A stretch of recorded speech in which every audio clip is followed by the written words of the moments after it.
کیا دنیا کے اندر خواب میں اللہ تعالیٰ کا دیدار ہو سکتا ہے؟ خواب میں اللہ تعالیٰ کا دیدار کرنا ممکن ہے، جی ہاں۔ حضرت امام اعظم ابو حنیفہ رضی اللہ تعالی عنہ کو 100 بار خواب میں اللہ تعالیٰ کا دیدار ہوا۔ جناب خواب میں اللہ کا دیدار ہو سکتا ہے، اولیاء سے ثابت ہے۔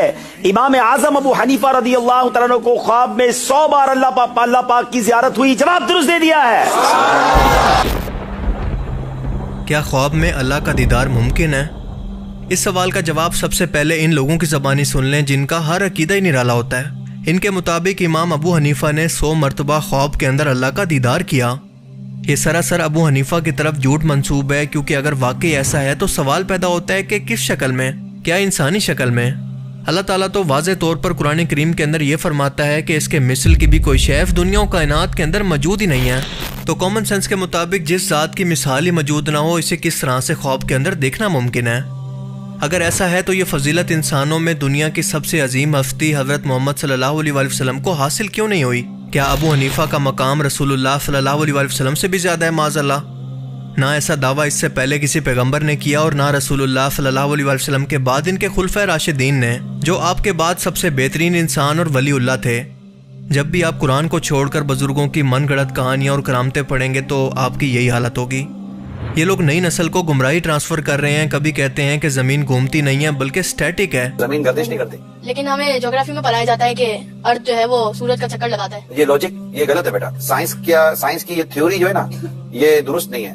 اصل جو تھیوری ہے نا وہ قرآن اور حدیث والی ہے، اور اعلیٰ حضرت جو ہمارے امام اہل سنت اعلیٰ حضرت نے یہ پروف کیا ہے کہ زمین ساکن ہے، یعنی زمین موو نہیں کرتی۔ تو کبھی خلائی پتھر یا ایسٹرائڈز کو کرامتی پتھر بنا دیتے ہیں۔ میرے پیچھے پیارے اسلامی بھائیوں اور مدنی چینل کے ناظرین، اس وقت ہم اس مبارک پتھر کے پاس موجود ہیں۔ پتہ نہیں اس کو پتھر کہنا بھی مناسب ہوگا کہ نہیں۔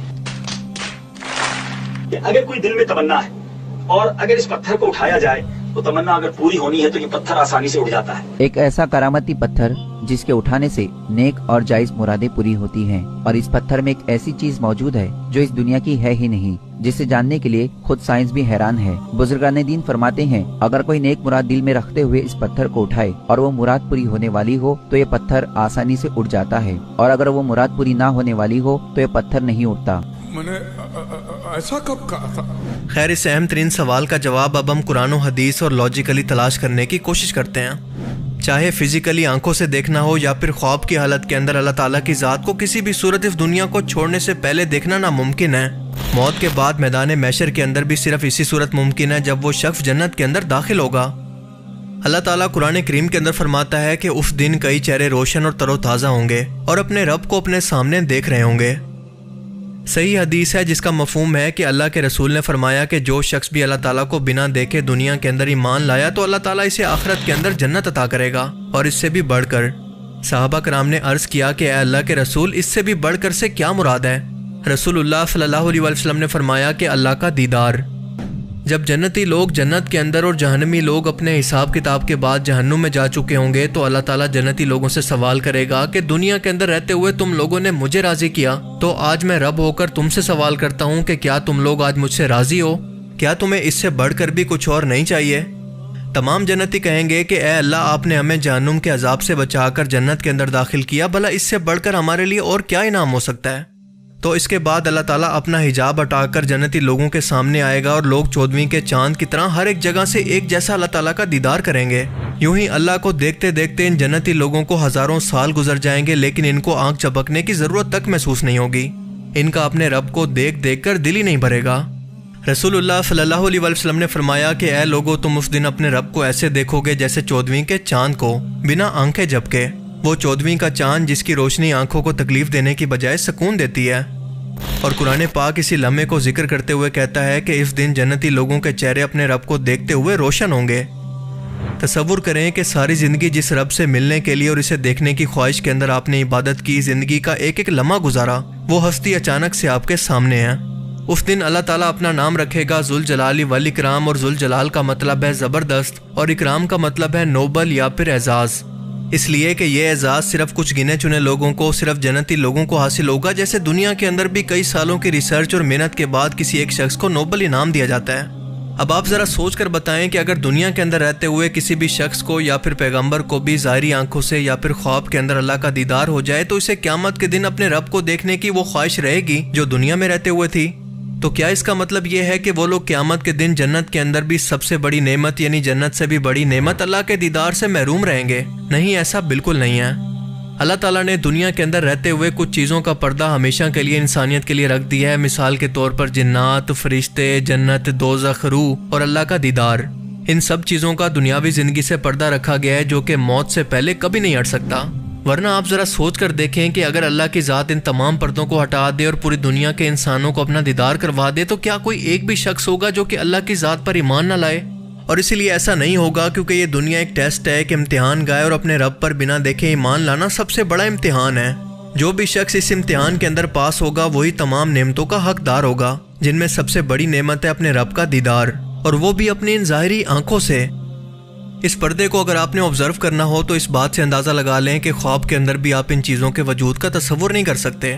یہاں تک کہ موت کے بعد کیا ہوتا ہے یہ بھی آپ کے دماغ کے لیے تصور کرنا ناممکن ہے، کیونکہ اکثر آپ نے دیکھا ہوگا کہ جب بھی آپ خواب کے اندر خود کو مرتا دیکھتے ہیں تو فوراً سے آپ کی نیند کھل جاتی ہے۔ اس کی وجہ یہ ہے کہ اس سے آگے آپ کا دماغ پروسیس ہی نہیں کر پاتا کہ دراصل موت کے بعد ہوتا کیا ہے۔ ایک پردے کے پار آپ کا دماغ دیکھ ہی نہیں سکتا۔ حدیث مبارکہ کے مطابق اگر اللہ تعالیٰ کی ذات کا یہ پردہ دنیا کے لیے ہٹ جائے تو دنیا و کائنات کی ہر ایک چیز اس کی ہیبت سے تباہ ہو جائے گی۔ حضرت موسیٰ علیہ السلام نے بھی اللہ تعالیٰ کو دیکھنے کی خواہش کی تھی، لیکن اللہ نے فرمایا کہ موسیٰ تو مجھے ہرگز نہیں دیکھ سکتا، سامنے پہاڑ کو دیکھ، اگر وہ قائم رہ گیا تو مجھے دیکھ سکتا ہے۔ لیکن چھوٹی سی ایک تجلی نے اس پہاڑ کو ریزہ ریزہ کر دیا اور موسیٰ علیہ السلام بے ہوش ہو کر گر پڑے۔ اگر ایسا ممکن ہوتا تو اللہ تعالیٰ موسیٰ علیہ السلام کو یہ نہ کہہ دیتے کہ خواب کے اندر میرا دیدار کرنا ممکن ہے، تو مجھے خواب کے اندر دیکھ لینا، لیکن دنیا کے اندر رہتے ہوئے ان ظاہری آنکھوں سے دیکھنا مجھے ممکن نہیں۔ اسی لیے یہ بالکل ناممکن ہے، اور لاجیکلی بھی یہ بات فٹ نہیں ہوتی کہ اللہ تعالیٰ اپنے کلمات اور اپنے قانون کو بدل دے۔ یہاں تک کہ فرشتوں کے سردار حضرت جبرائیل علیہ السلام نے بھی اللہ تعالیٰ کو نہیں دیکھا۔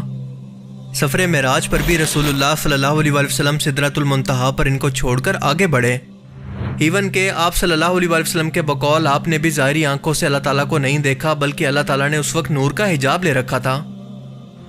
سائنٹسٹ کو اس کائنات کے اندر سب سے روشن چیز ایک بلیک ہول ملا ہے جسے کہتے ہیں کیوزار، اور یہ ہمارے سورج سے بھی 600 ٹریلین گنا زیادہ روشن ہے۔ آپ اندازہ کریں کہ انسان اس سورج کو بھی آنکھ بھر کے نہیں دیکھ سکتا، کیوزار کو دیکھنے کی جرت نہیں کر سکتا، لیکن اللہ تعالیٰ کی ذات کو ظاہری آنکھوں سے یا پھر خواب کے اندر دیکھنے کا دعویٰ کر رہا ہے۔ اس کی عقل کا اندازہ لگائیں۔ اس طرح کے عقائد زیادہ تر صوفیہ کے ہاں مشہور ہیں، یعنی تصوف کے اندر، جو کہ اسلام سمیت دنیا کے ہر ایک مذہب کے اندر مذہبی تعلیمات سے ہٹ کر ایک پیرالل کے اندر الگ فیلڈ ہے جس کا اسلام سے کوئی تعلق نہیں۔ خوابوں کی حدیث شریف کے اندر 3 قسمیں بیان ہوتی ہیں۔ پہلا رحمان کی طرف سے مبشرات یعنی کہ نیک خواب، اور یہ خواب نیک تب تک ثابت نہیں ہو سکتے جب تک کہ وہ خواب آپ کے سامنے پورا نہ ہو جائے۔ دوسرا شیطانی خواب، جو کہ شیطان انسانی شکل کے اندر آ کر انسانوں کو گمراہ کرنے کے لیے ان کے خواب کے اندر آتا ہے، کبھی ان کے مر چکے رشتہ داروں کی صورت میں تو کبھی بزرگوں کی شکل میں۔ سوائے رسول اللہ صلی اللہ علیہ وسلم کے وہ کسی بھی انسانی صورت کے اندر آ کر انسان کو گمراہ کر سکتا ہے کہ میں تیرا رب ہوں، یا کوئی الٹا مشورہ دے سکتا ہے کہ تمہیں یہ کرنا چاہیے۔ اور تیسرے خواب کی قسم ہے انسانی ذہن کی اپنی پیداوار، جو آپ کا دماغ خود کسی حادثے یا پھر چیز کی خواہش اور اسے سوچنے کی وجہ سے خواب کے اندر اسی چیز کو اور اسی شخص کو دیکھتا ہے جس کے بارے میں وہ سوچ رہا تھا۔ اور یہی وجہ ہے کہ اکثر لوگوں کو اپنے ریسنٹلی مرنے والے رشتہ دار ہی خواب کے اندر نظر آتے ہیں۔ لہٰذا اللہ کو خواب کے اندر دیکھنے کا دعویٰ کرنے والے یہ تمام لوگ یا تو جھوٹے ہیں، یا پھر انہوں نے شیطان کو خواب کے اندر دیکھا، یا پھر یہ ان کے اپنے ذہن کی پیداوار ہے جس کا حقیقت سے کوئی تعلق نہیں۔ اللہ تعالیٰ ہمیں سمجھنے کی اور نیک عمل کرنے کی توفیق عطا فرمائے، آمین۔